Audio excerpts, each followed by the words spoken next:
Do you feel like you're hindered by the lack of the kind of classical education that other members in the house, perhaps on the other side, have had? So I imagine they're probably kind of grounded in, I don't know. Yeah, I don't know what goes on at Eton, but I would imagine it's like almost a bloke in a kind of toga speaking in Greek. Like, I think that you may have endowing them with some form of elitist power. Yeah, I think you might have over-egged that pudding, or does it empower you actually not to have had that? No, it totally empowers me not to have had that actually. What I think that I find really funny about the sort of public school, private school education argument that often goes on, is that people misunderstand the idea of choice in this regard. And they say, well, it's just a choice people make. It's not really, because I couldn't choose to send my kids to private school, and Mum and Dad certainly, they would have sent you, bloody hell, if they'd had the chance to, if military school from Bill and Ted's was an option.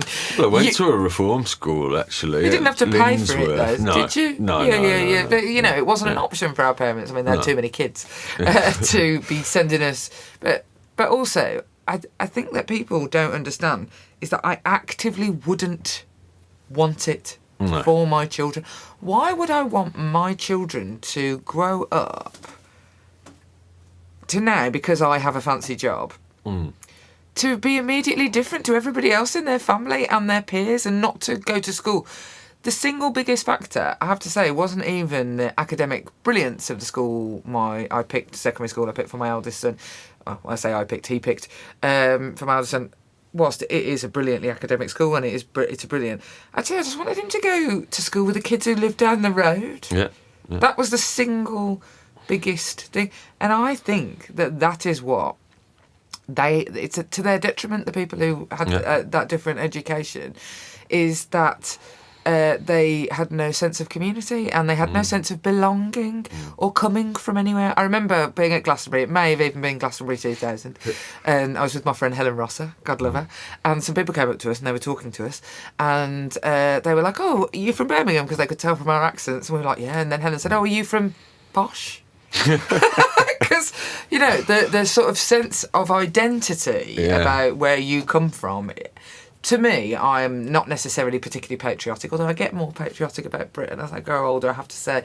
I am really patriotic about Birmingham. I am really patriotic about the bit of Birmingham that we grew up in. Yeah. I am incredibly patriotic about it.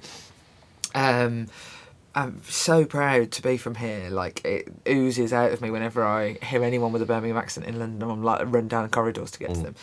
And I think that because they didn't have that, they create it in their poshy spaces, and their networks are brilliant and amazing, and they all seem to know each other.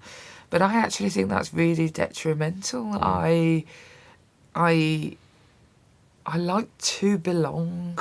I like the sense of belonging, and I think belonging matters much more to people than we give credence to, because we handed over all the power to people who didn't have the same sense of belonging, didn't know what it meant to belong somewhere, because of their education and everything. But now I think, funnily enough, I think I don't for one second think I'm not as clever as those people. They maybe like. No, you keep saying fancy people's names of books that you've read. People, stop it. They can do some of that. Yeah. But I don't think it hampers my intelligence. If you're quick. Yeah. There is no book learning that you can't get around. Intuitive. Yeah. If you're... But I have to say, I don't think they treat me any differently. Even those posh ones. Cameron, I always thought... I was almost certainly a total insignificance to him. But I just got the sense he didn't like me. In that he pretty much said that to me. But not Osborne, or Jacob Rees-Mogg, or although Boris, I'm certain he doesn't like me, but then I have made no bounds about telling him how much I don't like him.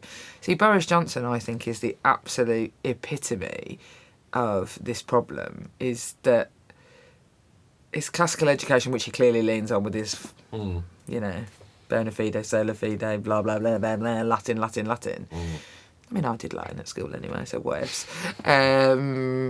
But he isn't, I don't think he's clever at all. No.